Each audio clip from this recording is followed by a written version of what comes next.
உறவுல ஏன் நீங்க மட்டும் ரொம்ப காயப்படுறீங்க? என்னைக்காச்சும் யோசிச்சு பார்த்துருக்கீங்களா?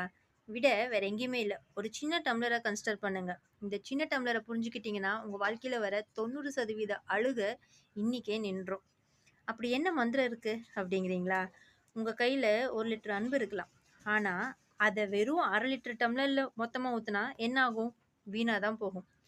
நீங்க பாட்டுக்கு நான் முழுசா நேசிக்கிறேன்னு சொல்லி கொட்டுவீங்க. ஆனா, எதிர்ல இருக்கிறவைங்கனால கொஞ்சோண்டு தான் தாங்க முடியும். நீங்க உங்களுடைய அன்பு, அதாவது மிச்சம் இருக்க அன்பு புரியாது. கீழ சிந்தி வேஸ்ட்டா தான் போகும். அதுக்காக அவங்கள குத்தம் சொல்லாதீங்க. அவனுடைய அளவு அவ்வளவுதான்.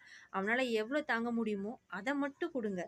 1/2 லிட்டரா? அப்ப 1/2 லிட்டர் மட்டும் குடுங்க.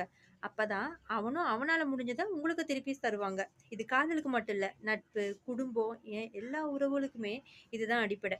முழுசா குடுத்து காயப்படுறத விட, அளவா குடுத்து உறவ காப்பாத்துறது தான் புத்திசாலித்தனம். அன்ப சிந்தக்கூடாது. சமமா பரிமாறணும்.